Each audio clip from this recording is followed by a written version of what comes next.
अस्सलाम वालेकुम नाज़रीन, आप देख रहे हैं मेहरान यूथ टीवी और मैं हूं आपका होस्ट तनवीर हुसैन।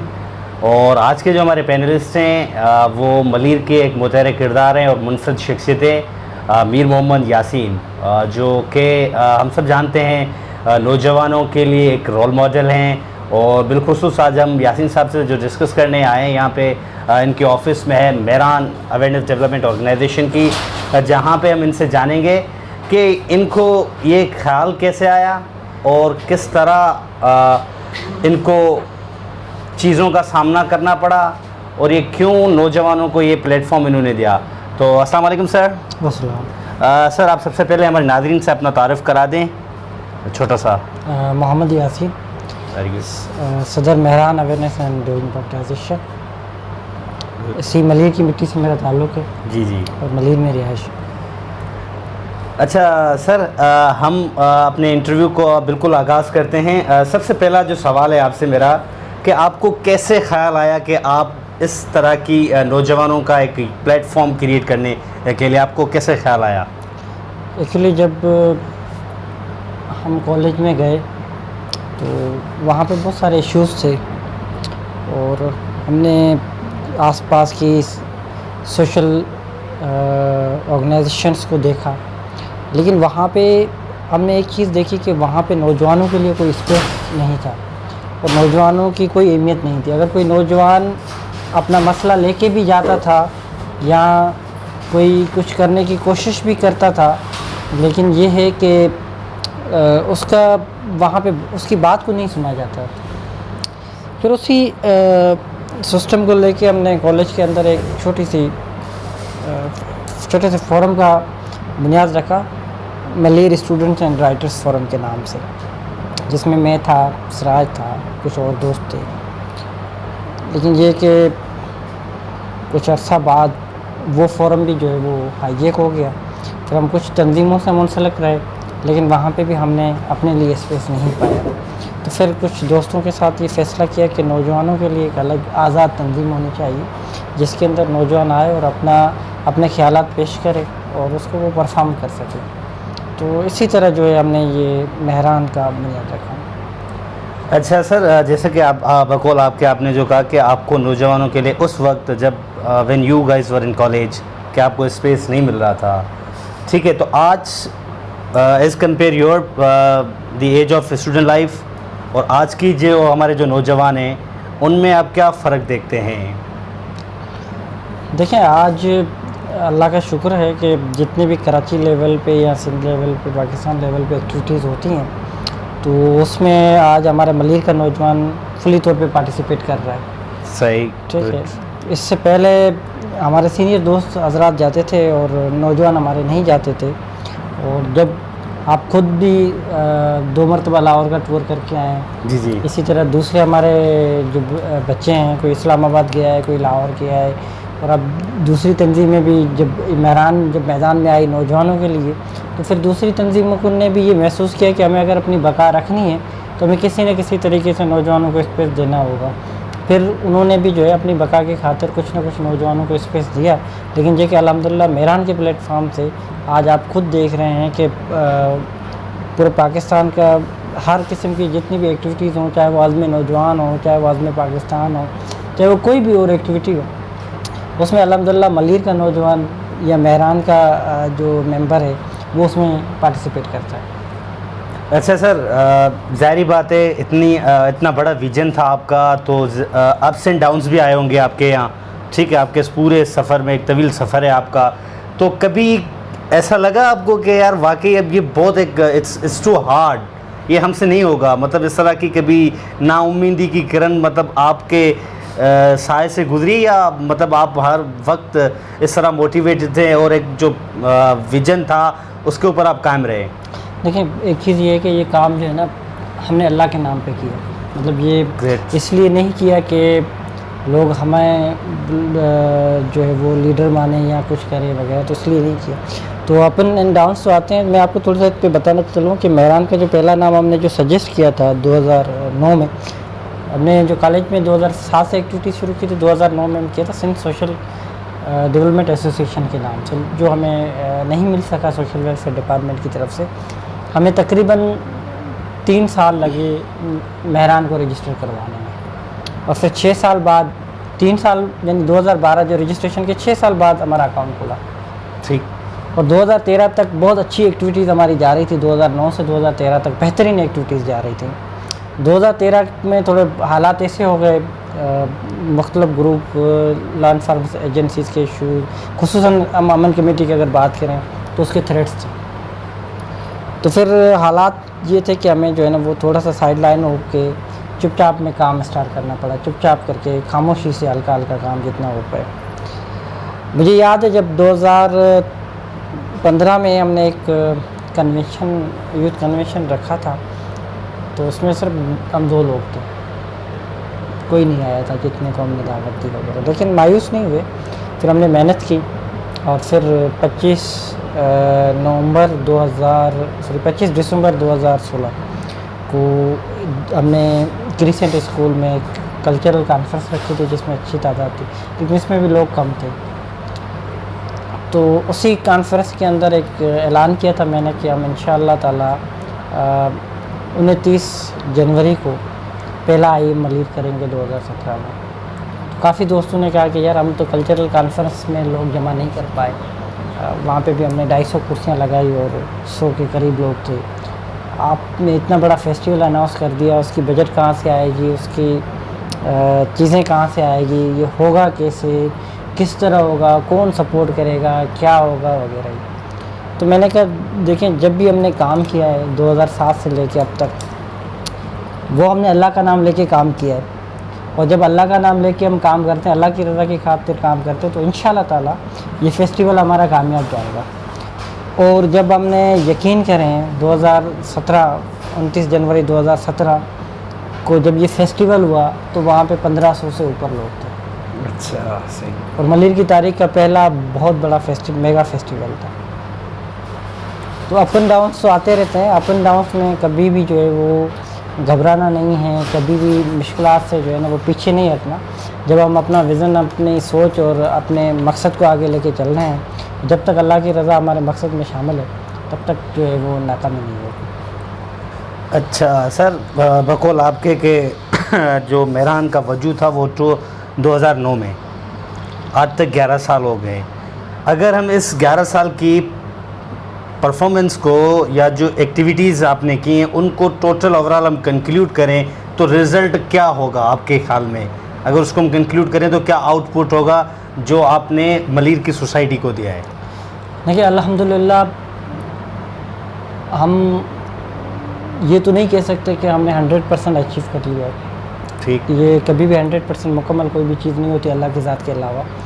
लेकिन ये है कि अगर आप मलीर के अभी नौजवानों की तादाद देखें जो मुख्तलिफ़ पोजीशंस पे हैं, मुख्तलिफ़ जगहों पे हैं, मुख्तलिफ़ अपना यूनिवर्सिटीज़ में हैं।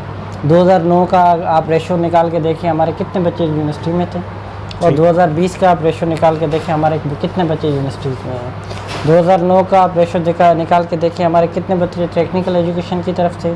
2020 का रेशो निकाल के देखें हमारे कितने बच्चे टेक्निकल एजुकेशन। 2009 में जो हमने पौधा लगाया था, 2020 में अल्हम्दुलिल्लाह वो तनावर फलावर दरख्त है बाकायदा। अब 2009 में यूथ को अपने साथ कोई बिठाना पसंद नहीं कर सकता था, लेकिन अब अल्हम्दुलिल्लाह हम जो नौजवान हैं उनको मुख्तलिफ़ प्लेटफार्म्स पे बाकायदा स्पेस दिया जाता है। हर इदारा जो है, जो हम पॉलिसी मेकर इदारा है, लोकल गवर्नमेंट वगैरह, वो यूथ के इनपुट को शामिल करते हैं। यही बहुत बड़ी अचीवमेंट है कि जो यूथ मलीर की जो यूथ थी, जो 2009 को उसका कोई वजूद नहीं था, अल्हम्दुलिल्लाह 2020 में उसका बहुत बड़ा वजूद है। अच्छा, IM मलीर यूथ फेस्टिवल गुज़िश्ता 4 सालों से करते आ रहे हैं आप, इसमें क्या असर आपको लगता है कि IM मलीर का आउटपुट क्या है? देखिए IM मलीर का आउटपुट यही है कि सबसे पहला उसका आउटपुट यही है कि हम पूरे मलीर की तमाम बिरादरी को एक जगह पे यकजा करते हैं। ठीक, कोई भी ऐसा इवेंट नहीं है इस मलीर के अंदर कि तमाम बिरादरीज़ को, तमाम कौमियतों को एक जगह पे यकजा करें। एक प्लेटफॉर्म मुहैया करे। फिर जो बच्चे हमारे, जिस तरह देखो हमारे पास कोई आर्ट काउंसिल नहीं है, हमारे पास किसी भी किस्म का कोई ऐसा प्लेटफॉर्म नहीं है या हमें प्रोवाइड किया गया है कि हमारे बच्चे वहाँ पे जाके परफॉर्म कर सकें। स्कूलों के अंदर, खुसूसन गवर्नमेंट स्कूलों के अंदर तो फंक्शन ही नहीं होते। ठीक। हमारे दौर में फिर भी 14 अगस्त पे छोटा मोटा फंक्शन होता था, लेकिन अब कई साल हो गए कोई फंक्शन ही नहीं होते। वहाँ के देही इलाकों के, अर्बन इलाकों के बच्चे आते हैं, वो इस पे प्लेटफॉर्म पे परफॉर्म करते हैं और हर साल उसकी तादाद बढ़ती है, कम नहीं होती। फिर दूसरी बात ये कि उन्हीं में से काफ़ी बच्चे आर्ट काउंसिल पे जाके परफॉर्म करके आए हैं, मुख्तलिफ दूसरे प्लेटफॉर्म पे जाके परफॉर्म करके आए हैं, उन्हीं में से काफ़ी बच्चे, और उन्हीं में से काफ़ी बच्चों को ऑफ़र्स भी हुई बाकायदा।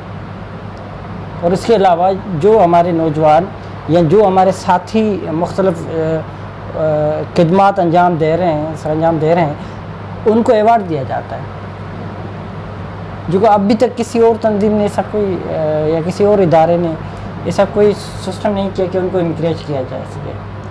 हमारी कोशिश होती है कि इसको मलीर का एक यूनिक लेवल का हम इवेंट बनाएं, और अल्हम्दुलिल्लाह वो है। अच्छा सर, एक और सवाल भी मेरे जहन में आ गया है जी। बकौल आपके कि आप शुरू से ही आपको एक रिसोर्सेज का सामना, मतलब मुश्किलातें रिसोर्सेज में आपने फेस किए हैं due to lack of resources. आप इतने काम और इतने अच्छे देखें तो आपने काम नो डाउट बहुत बड़ा आप लोगों ने काम किया है, बिलखुसूस मेहरान ने किया है, ठीक है। तो ये बगैर रिसोर्सेज के कैसे मुमकिन हुआ? देखिए, मैंने आपको यही कहा ना कि जब हम अल्लाह का नाम लेके काम करते हैं, ठीक, तो अल्लाह ताला हमें खुद ब खुद सपोर्ट करता है। सही। आइए मलिर से एक पहले फेस्टिवल हमने किया था 2013 में, तो हमें याद है हम 4 दोस्त थे, हम निकलते थे, लोगों से 10-10 रुपया लेते थे, 20-20 रुपया लेते थे, कोई 50 रुपया देता था, कोई 100 रुपया देता था, कोई 500 रुपया देता था। फिर हमने जो 2017 वाला आइए मलीर किया, उसमें भी हमारे पास रिसोर्सेज की बहुत कमी थी, लेकिन ये है कि अल्लाह ताला ने किस तरह पूरा किया हमें खुद भी पता नहीं है। लेकिन ये कि अब मैं ये कह रहा हूँ कि 2017 की मेहरान और 2020 की मेहरान में बहुत ज़्यादा फ़र्क है। अब अल्हम्दुलिल्लाह मेहरान ने अपने रिसोर्सेज को कुछ हद तक जनरेट कर लिए हैं, अब वो अपने पाँव पे खड़ी है, अब वो प्रोजेक्ट्स चला रही है। मलीर से निकल के कोरंगी, वेस्ट, साउथ, ईस्ट, पूरी कराची में वो काम कर रही है। अच्छा सर, मुझे एक बात की तस्दीक भी करनी है, माइट आई बी रॉन्ग, और मुझे इस बात का पता नहीं, मैंने सुना है कि जो मेहरान का आपने बुनियाद रखा था वेरी फर्स्ट डे, वो आपने किसी होटल पे जाकर ये प्लान किया था, होटल पे बैठ के? नहीं, ऐसी कोई बात नहीं है, हमने फुटपाथ पे बैठ के उसका प्लान किया था। अच्छा, फुटपाथ पे, और ऐसे वीराने रोड थे, उधर हम 4 दोस्त थे, हमने वहाँ पे बैठ के प्लान किया था। और जिस दिन मेहरान का बुनियाद रखा गया था, वो नेक्सिस स्कूल के सामने एक ब्रोई कम्युनिटी हॉल है, उसके अंदर उसका बुनियाद रखा गया था। अच्छा, ज़बरदस्त। फिर एसडीओ हॉल में हमने कुछ प्रोग्राम किए, उन्होंने हमें थोड़ी सी हॉल हमें दिया, जिसमें हमने छोटे छोटे इवेंट्स, छोटी छोटी एक्टिविटीज़ करते थे। अच्छा, ठीक। सर, एक और सवाल है, देखा जाए तो एक बहुत बड़ा कंट्रीब्यूशन रहा है मेहरान की जानिब से नौजवानों के लिए। अब मैं सवाल ये पूछना चाहूँगा कि अब मेहरान क्या एक्सपेक्ट करती है उन नौजवानों से, मतलब जिनके लिए मेहरान का कंट्रीब्यूशन रहा है, और अब मेहरान उन नौजवानों को मतलब मुस्तकबिल में कहाँ देख रही है? देखिए, हम मेहरान उनसे सिर्फ एक ही चीज़ एक्सपेक्ट करती है कि जो हमने सोसाइटी के लिए उनको ट्रेनिंग दी, उनको तरबियत दी, उनको आगे निकाला, वो सोसाइटी के लिए काम करें। वो मेहरान के लिए नहीं करें, सोसाइटी के लिए करें, अपने लोगों के लिए करें, अपने लोगों के लिए कंट्रीब्यूट करें। हमारे एक दोस्त हैं, तकरीबन 1.5 साल उनको ज्वाइन किए हुए हैं, ज़ुबैर साहब जी, ठीक है। गडाप में हमारा इतना काम नहीं था, लेकिन मैंने उसमें देखा कि उस बच्चे के अंदर इतना पोटेंशियल है कि वो अपनी सोसाइटी के लिए सोचता है। मैंने उसे 2 टीम से मुलाकात करवाई, अल्हम्दुलिल्लाह वहाँ पे वो अभी 20+ स्कूल रन कर रहा है, एक इंस्टीट्यूट रन कर रहा है। लॉकडाउन के अंदर बहुत सारे लोगों को उन्होंने राशन कंट्रीब्यूट करवाया। इसी तरह दूसरे हमारे साथी हैं, वो कर रहे हैं कंट्रीब्यूट, और काफ़ी ऐसे हमारे साथी हैं जो कहीं पे पहुंच चुके हैं, किसी जगह पे, किसी मकाम पे पहुंच चुके हैं। उनसे भी मैं यही कहूँगा कि आप भले कितने भी बड़े अफसर बन जाएं, लेकिन ये कि अपनी सोसाइटी को, अपने लोगों को वैल्यू दें। ठीक। अच्छा sir, very last and not least सवाल, अब आगे के लिए लाएमल क्या है मेहरान का? अब जो अपकमिंग प्लान्स हैं वो हम चाहते हैं कि आप हमारे नाज़रीन को ज़रूर बताएं, ताकि हो सके कुछ ऐसे नौजवान भी हमें देख रहे हों जिनकी ज़रूरत से मुताबिक ऐसा कोई प्रोजेक्ट हो या ऐसा कोई प्रोग्राम हो जो आप मुस्तक़बिल में करने जा रहे हो।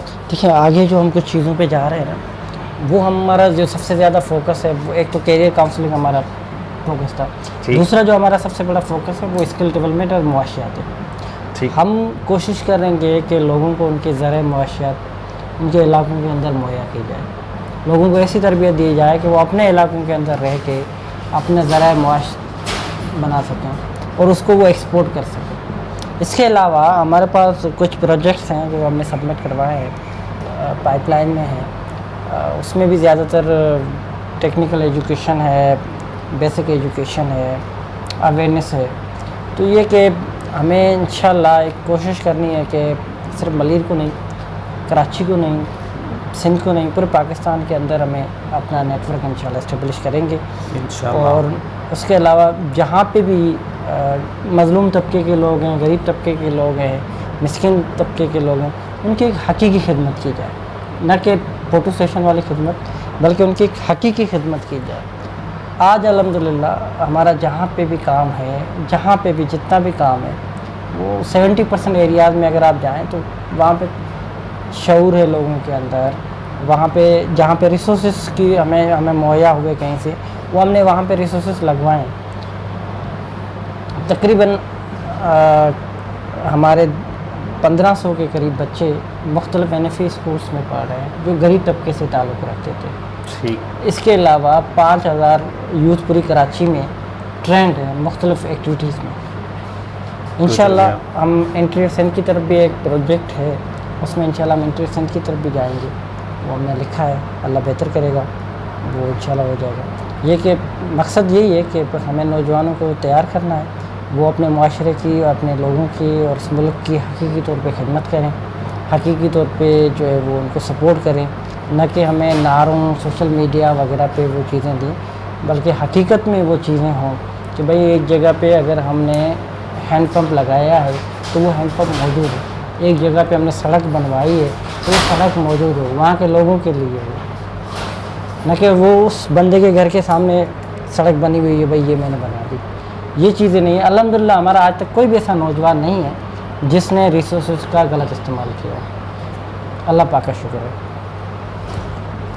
सर बहुत खुशी हुई आपसे मिलके और बहुत अच्छी इन्फॉर्मेशन आपके मिली, और हमें उम्मीद है जो नौजवान हमें देखेंगे ये वो ज़रूर इंस्पायरेशन सर से हासिल करेंगे।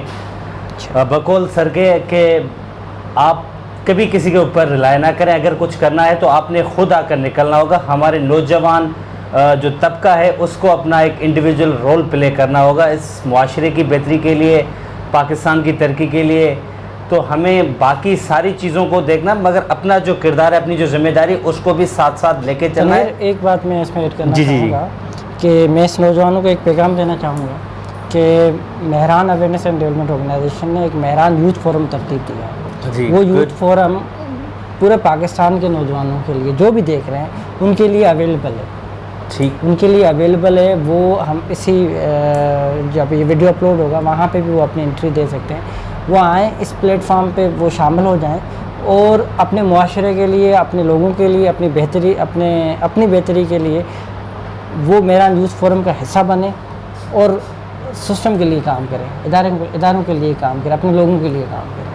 ठीक हो गया सर, बहुत ज़बरदस्त। अल्लाह ताला आपको अजर दे, हम सबको अजर दे, और इंशाल्लाह हम इसी तरह ही मलीर की खिदमत करते रहें, सिंध की और पूरे पाकिस्तान की। तो कहने का मतलब, हमने घर नहीं बैठना, ऐसे अपने हिस्से का किरदार लाजमी हमने अदा करना है, तब जाके मुआशरा तरक्की करेगा, तब जाके ये पाकिस्तान दुनिया से कॉम्पीट कर पाएगा। हम अपने आज के इंटरव्यू का बिल्कुल अख्ताम करेंगे इकबाल के शेर से कि ख्वाहिशों से नहीं गिरते फल जोली में, वक्त की शाख को तादेर हिलाना होगा। अरे कुछ नहीं होता अंधेरों को बुरा कहने से, या अपने हिस्से का दिया खुद ही जलाना होगा। Thank you so much.